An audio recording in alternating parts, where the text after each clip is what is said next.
Subscribe now and press the bell icon. Never miss an update. प्यारे बच्चों, आज हम कक्षा 10 का विषय गणित अभ्यास 4 द्विघात समीकरण प्रश्नावली 4.4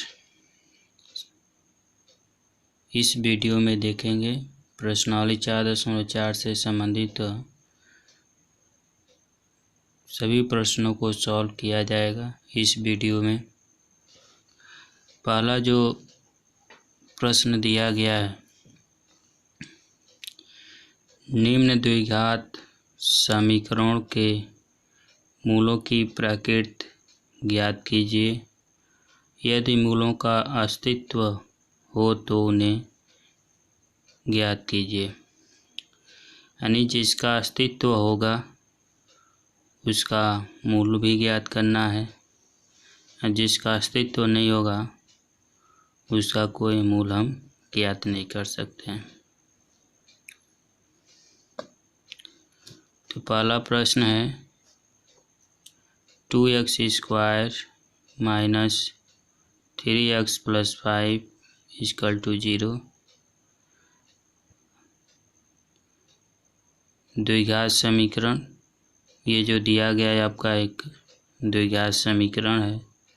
2x² माइनस 3x + 5 = 0 का हम तुलना करेंगे द्विघात समीकरण के व्यापक रूप से। व्यापक रूप इसका इस प्रकार होता है ax² + bx + c = 0। ठीक है, जब इसे हम तुलना करेंगे a, b और c का मान हमको ज्ञात हो जाएगा। तो a = 2, b = -3, c = 5। अब इसके बाद से मूलों की प्रकृति हमको ज्ञात करना है। तो मूलों की प्रकृति ज्ञात करने के लिए हम विविक्तर का प्रयोग करते हैं, जो b² - 4ac होता है। b का वैल्यू -3 है, इसका वर्ग कर लेंगे। -4 × a का मान 2 है, c का मान 5 है।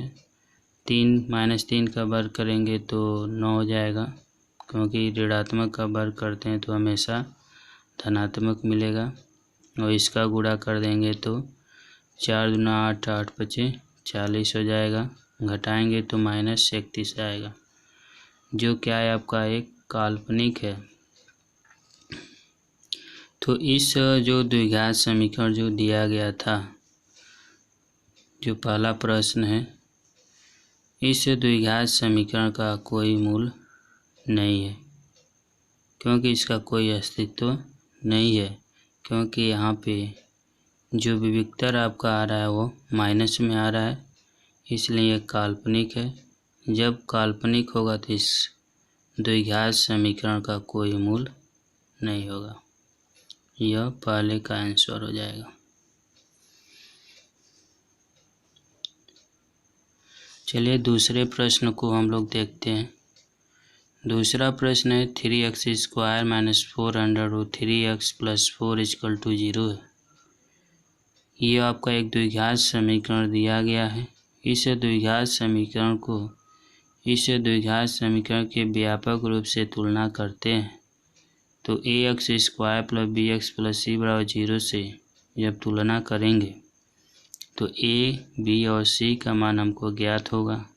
तो a का मान 3, b का मान -4 × 3, c का मान 4। पुनः हम यहाँ पे इसका प्रकृति ज्ञात करना है, तो इसका हम विविक्तर ज्ञात करेंगे। और विविक्तर ज्ञात करने पर हमें पता चलेगा कि इसका प्रकृति क्या है, काल्पनिक है कि वास्तविक है, कि इसके मूल समान है। ठीक है, काल्पनिक जब माइनस आएगा तो काल्पनिक होगा, जब प्लस आएगा तो वास्तविक होगा, और जब 0 आएगा तो उसके मूल क्या होंगे, समान होंगे।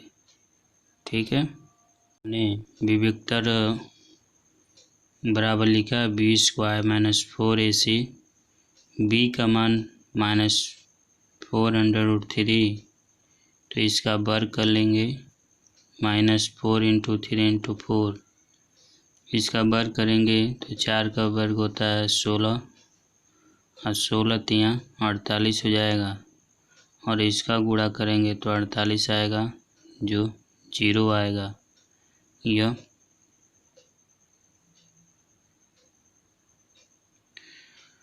जब 0 आएगा तो मूल इसके क्या होंगे, समान होंगे, तो यानी इसका अस्तित्व है, तो हम इसका मूल भी ज्ञात करेंगे। तो x बराबर क्या होता है, -b/2a होता है, इसके मूल आपस में बराबर होंगे, तो -b/2a -b/2a। b का मान क्या है, -4 कड़ी में 3 है, और बटे 2 गुणे a का मान 3 है, यहाँ भी माइनस है, और b का मान -4 कड़ी में 3 बटे 2 गुणे 3 है, इसको गुणा कर लेंगे तो माइनस माइनस प्लस हो जाएगा, 4 कड़ी में 3 बटे 6 और 4 कड़ी में 3 बटे 6, इसको हम सिंप्लीफाई कर लेंगे तो 2 कड़ी में 3 बटे 3 आ जाएगा, और 2 कड़ी में 3 बटे 3 आ जाएगा। और इसका जब हम परमीकरण करेंगे तो परमीकरण कैसे करेंगे, जैसे इसका हम करते हैं तो 2 कड़ी में 3 बटे 3 है, तो कड़ी में 3 से हम अंश और हर में गुणा कर लेंगे, तो ये आपका आ जाएगा 2 गुणे 3 आ जाएगा। कड़ी में 3 और कड़ी में 3 का गुणा करेंगे तो 3 होगा, और इसका गुणा करेंगे तो 3 कड़ी में 3 होगा, 3 से 3 कट जाएगा, 2 बटे कड़ी में 3 आ जाएगा। इसका भी सिंप्लीफाई करेंगे तो इतना ही आएगा, ठीक है ना, तो यह इसका आंसर हो जाएगा। इसके बाद से पहले का तीसरा प्रश्न, 2x² - 6x + 3 = 0 है, तो यहाँ पे ये द्विघात समीकरण ये दिया गया है, 2x² - 6x + 3 = 0 का तुलना हम ax² + bx + c = 0 से करने पर यह इसका व्यापक रूप होता है। जब इसे करेंगे तो a का मान 2, b का मान -6, c का मान 3 आएगा। पुनः यहाँ पे हम विविक्तर ज्ञात करेंगे, b² - 4ac। अब यहाँ से b का मान -6 है तो हमने -6 लिखा, इसका वर्ग किया, -4 गुणे a का मान हमने 2 लिखा, c का मान 3 लिखा, इसका हमने वर्ग किया 36, 4 दूना 8 3 24, घटा लेंगे 12 आ जाएगा, जो कि क्या है, वास्तविक है। जब वास्तविक है तो इसका मतलब इसका अस्तित्व है, तो इसका मूल हम ज्ञात कर सकते हैं, और मूल ज्ञात करने के लिए हम फार्मूले का प्रयोग करते हैं, -b + -b² - 4ac√2a। अभी हमने यहाँ पे इसका मान हमने निकाला है 12, और -b है, b का मान -6 है, तो हमने यहाँ पे लिखा +6 प्लस माइनस, इसका मान हमने निकाला 12, तो √12 हो जाएगा, बटे 2 गुणे a का मान 2 है, 2 गुणे a। अब यहाँ से 6 प्लस माइनस इसका हम 12 का एलसीएम लेंगे, तो 2 गुणे 3 होगा अंडर रूट में 12 का अगर हम अभाज्य गुणनखंड करते हैं तो इसमें 2 का एक जोड़ा बन रहा है, तो 2 बाहर हो जाएगा और कड़ी में 3 बचेगा। तो हमने यहाँ पे 2 कड़ी में 3 लिखा है और बटे 2 दूना 4, यहाँ से 2 कॉमन है आपका, तो 2 कॉमन होगा तो 3 प्लस माइनस कड़ी में 3 और बटे क्या आएगा 4, और 2 दूना 4, तो 3 प्लस माइनस कड़ी में 3 बटे 2 इसका आंसर हो जाएगा। ठीक है ना। तो इसके 2 मूल हो जाएंगे। दोनों को आप चाहें तो अलग अलग लिख सकते हैं। 3 प्लस कड़ी में 3/2 और 3 माइनस कड़ी में 3/2। तो इस प्रकार पहले प्रश्न में कुल 3 प्रश्न दिए गए थे, जिसमें से पहला जो प्रश्न था वह काल्पनिक आया था, जिसका वियुक्तर क्या आया था, काल्पनिक आया था। दूसरे प्रश्न में जो आया था जिसका वियुक्तर 0 आया था, यानी मूल समान था। और तीसरे में वास्तविक आया है। तो जिसका काल्पनिक आया उसका कोई अस्तित्व नहीं है, उसका कोई मूल हम ज्ञात नहीं कर सकते हैं। और जिसका अस्तित्व है उसका हम मूल ज्ञात कर सकते हैं, जो आपको ज्ञात करके बताया गया। चलिए अब इस प्रश्नावली का क्वेश्चन नंबर 2 सॉल्व करते हैं और देखते हैं और समझते हैं। क्वेश्चन नंबर 2 देखेंगे इस प्रश्नावली का। निम्न प्रत्येक द्विघात समीकरण में k का ऐसा मान ज्ञात कीजिए कि उसके दोनों मूल बराबर हो, 2 बराबर मूल। तो यहाँ पे प्रश्न दिया गया है 2x² + kx + 3 = 0। इस द्विघात समीकरण में आपको k का मान आपको निकालना है। तो यहाँ पे हल द्विघात समीकरण 2x² + kx + 3 = 0 का तुलना करेंगे, यानी कंपेयर करेंगे द्विघात समीकरण के व्यापक रूप से, यानी ax² + bx + c = 0 से करने पर। तो यहाँ से हमको a, b और c का मान ज्ञात हो जाएगा। a का मान 2, b का मान k और c का मान 3 आएगा। अब हम ये जानते हैं जो विविक्तर d होता है वो b² - 4ac होता है आपका। चूँकि दोनों मूल बराबर है तो इस कंडीशन में d जो होता है 0 के बराबर होगा। तो b² - 4ac = 0 हो जाएगा जब मूल बराबर हैं तो b² - 4ac = 0। अब यहाँ पे b का मान k है, k का स्क्वायर -4, a का मान 2 है, c का मान 3 है। 4 दूना 8, 3 की 24 आएगा। k² - 24 = 0, तो k² = 24। तो k बराबर इसका वर्गमूल निकालेंगे तो √24 होगा करड़ी में। तो इसका जो वर्गमूल निकलेगा वो 2 × 2 × 6, 2 का एक पेयर बन रहा है तो 2 बाहर हो जाएगा।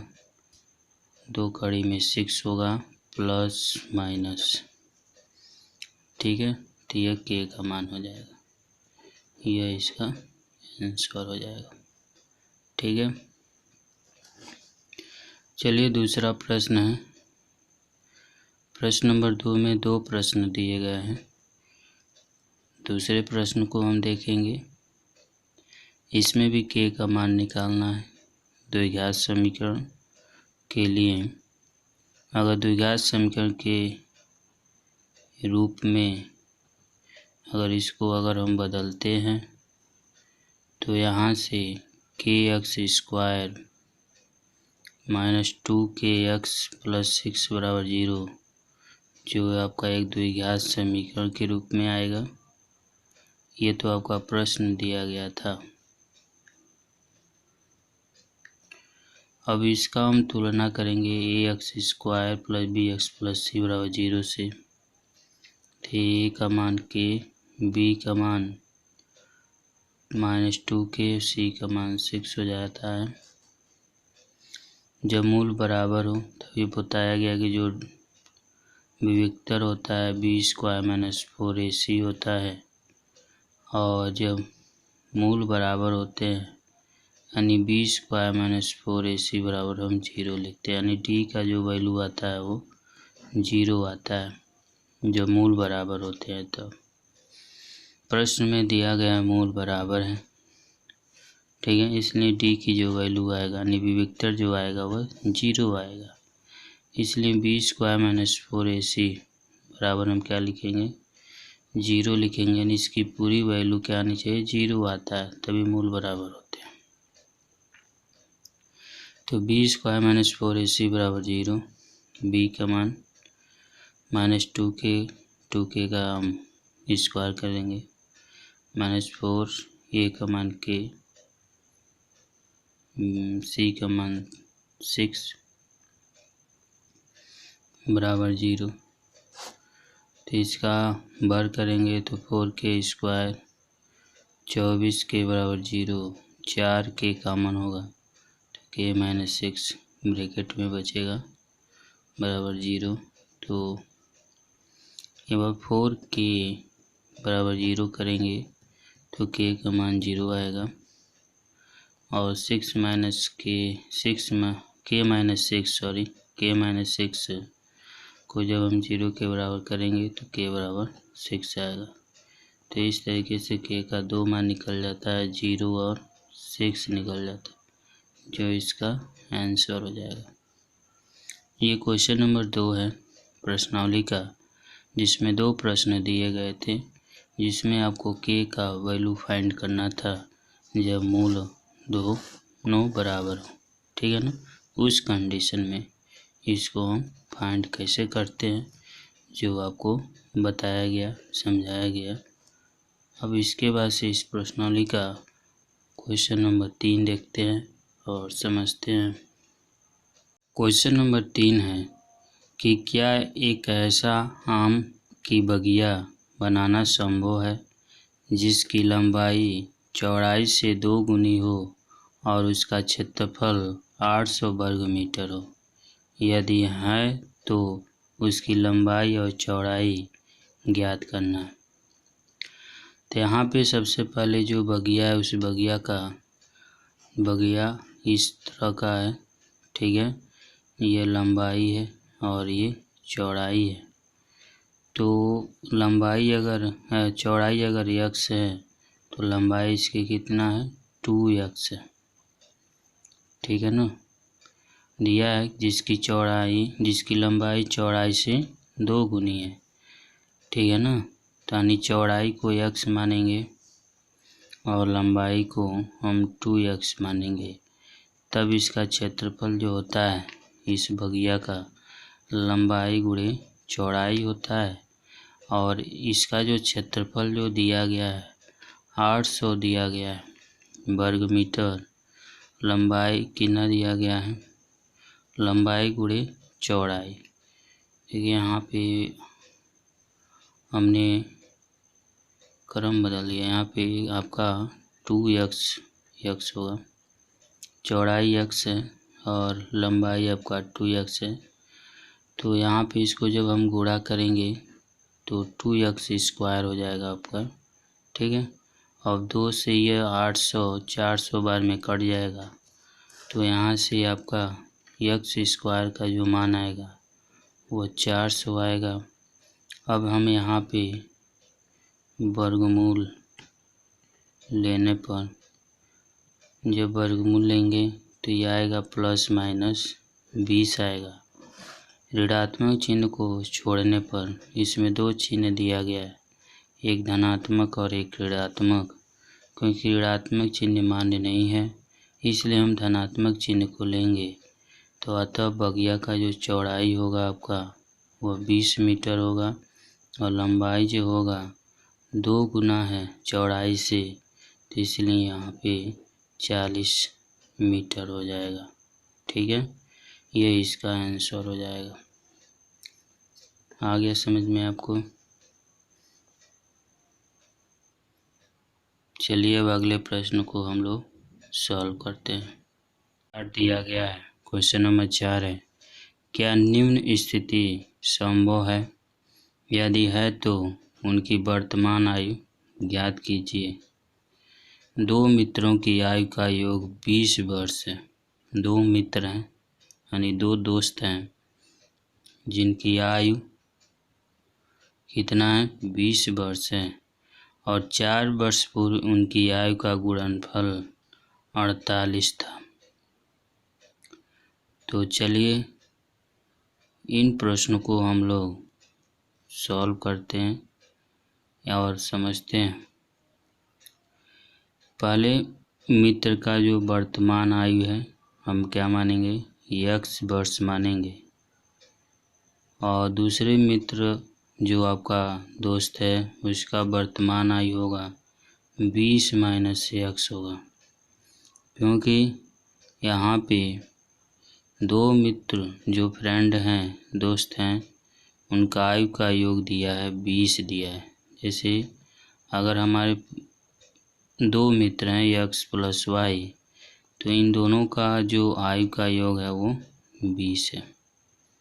ठीक है, तो अगर हम x का मान निकालें तो 20 माइनस क्या होगा, y होगा, या y का मान निकालें तो 20 माइनस क्या होगा, x होगा। ठीक है, तो इसी प्रकार हमने यहाँ पे पहले जो मित्र है उसका आयु हमने x वर्ष माना, दूसरा जो मित्र है उसका जो वर्तमान आयु है 20 माइनस x वर्ष मानेंगे। 4 वर्ष पूर्व की बात कर रहा है, तो 4 वर्ष पूर्व और 4 वर्ष बाद, पूर्व रहता है तो माइनस कर लेते हैं, बाद होता है तो प्लस कर लेते हैं। तो 4 वर्ष पहले मित्र का जो आयु होगा x माइनस 4 कर लेंगे, और 4 वर्ष पहले दूसरे मित्र का जो आयु होगा वो 20 माइनस x और माइनस 4, और इसमें से घटा देंगे 20 में 4 तो 16 माइनस x वर्ष हो जाएगा। अब इन दोनों का जो गुणनफल है वह कितना है, 48 है। तो यहाँ पे प्रश्नानुसार है x माइनस 4 गुणे 16 माइनस x, इन दोनों का गुणनफल कितना है, 48 है। अब इसको हम गुणा करेंगे, x का 16 में करेंगे 16x, x का x में करेंगे तो x स्क्वायर, यहाँ माइनस और प्लस है तो माइनस हो जाएगा, माइनस और प्लस है तो माइनस, 4 का 16 में करेंगे 64, और माइनस माइनस प्लस 4x बराबर 48, माइनस x स्क्वायर घातांक के अनुसार से लिखा जा रहा है। यहाँ पे 16x 4x 20x माइनस 64, ये इधर आ जाएगा माइनस 48 बराबर 0। यहाँ पे minus x square plus 20x, इसको जोड़ लेंगे, माइनस 112 बराबर 0, माइनस से भाग कर देंगे तो x square minus 20x plus 112 बराबर 0, जो कि एक द्विघात समीकरण है जो आप देख रहे हो, यह एक द्विघात समीकरण है। अब इसका हम तुलना ax square plus bx plus c बराबर 0 से अगर करते हैं तो a का मान और b का मान c का मान ज्ञात हो जाता है। a का मान 1, b का मान माइनस 20, c का मान 112। तो यहाँ से हम विविक्तर ज्ञात करते हैं। पहले विविक्तर इसलिए ज्ञात करें, इससे यह पता चल जाता है कि जो हमारा द्विघात समीकरण दिया गया है उसका अस्तित्व है कि नहीं है, विविक्तर से ये पता चल जाता है। इसलिए हम विविक्तर यहाँ पे ज्ञात कर रहे हैं। अगर इसका अस्तित्व होगा तब तो यहाँ पे इसका हम आयु का गणना कर सकते हैं। दो जो मित्र हैं, दोस्त हैं, उनका आयु का गणना कर सकते हैं। अगर यहाँ पे इसका अस्तित्व नहीं आता है तब हम यहाँ पे दोनों दोस्तों का आयु का गणना नहीं कर पाएंगे। तो यहाँ से आपका विविक्तर d बराबर लिखा गया b square minus 4ac, b का मान माइनस 20 है, वर्ग कर लेंगे, 4 गुणे 1 गुणे 100 12, 20 का यानी -20 का वर्ग करेंगे 400, इसका गुणा करेंगे 448, घटा देंगे -48 आएगा, जो क्या है काल्पनिक है, यानी इस द्विघात समीकरण का कोई अस्तित्व नहीं है। ठीक है ना, इसलिए दी गई समीकरण क्या है संभव नहीं है, यानी हम इन दोनों दोस्तों का आयु का गणना हम नहीं कर सकते। ठीक है, ये इसका आंसर हो जाएगा। चलिए अब लास्ट प्रश्न, इस प्रश्नावली का लास्ट प्रश्न हम लोग देखते हैं और समझते हैं।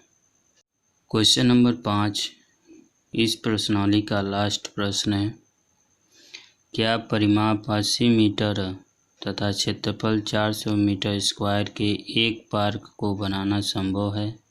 यदि है तो उसकी लंबाई और चौड़ाई ज्ञात कीजिए। तो यहाँ पे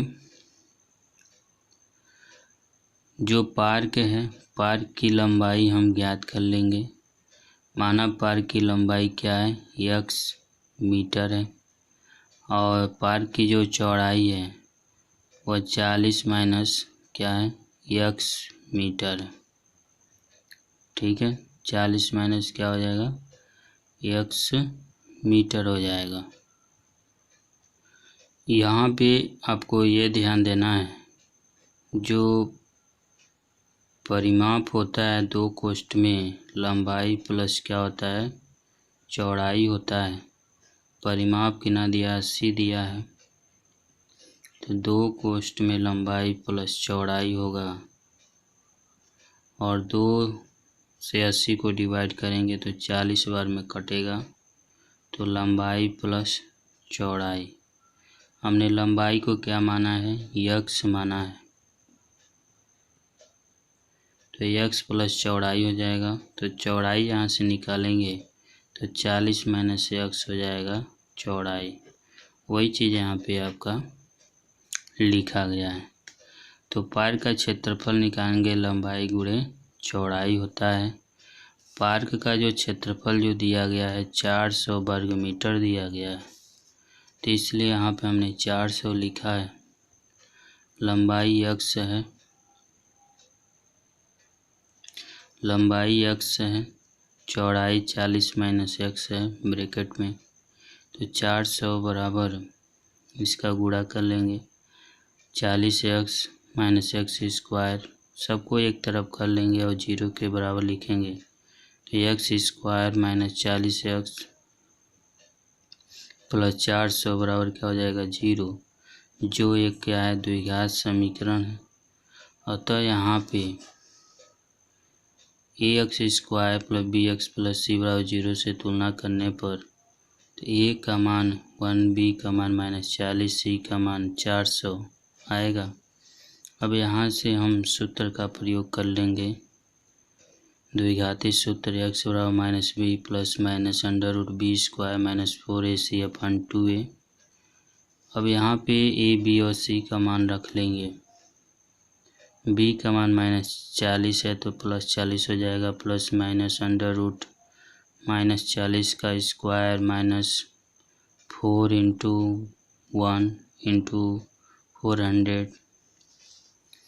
अब यहाँ पे 40 प्लस माइनस 40 का वर्ग करेंगे तो 1600, इसका गुणा करेंगे तो 1600 क्या हो जाएगा वैल्यू इसका 0 हो जाएगा, तो बचेगा 40/2 यानी 20 हो जाएगा। यानी x का मान कितना आ गया 20 आ गया। यानी पार्क की लंबाई जो होगा 20 मीटर होगा और चौड़ाई जो होगा 40 माइनस 20 कर लेंगे यानी 20 मीटर हो जाएगा। यह इसका आंसर हो जाएगा। तो इस प्रश्नावली 4.4 में कुल 5 प्रश्न दिए गए थे। पहले प्रश्न में 3 प्रश्न दिया गया था और दूसरे प्रश्न में 2 प्रश्न दिया गया था और शेष एक प्रश्न दिए गए थे। तो इस तरीके से आपको सभी प्रश्न को बताया गया, समझाया गया। तो आई होप आप लोगों को अच्छे से समझ में आ गया होगा। अगर इसमें आपको किसी प्रकार का प्रॉब्लम महसूस होता है, कोई दिक्कत होती है, तो आप कमेंट बॉक्स में लिख के अपनी प्रॉब्लम को शेयर करें। धन्यवाद।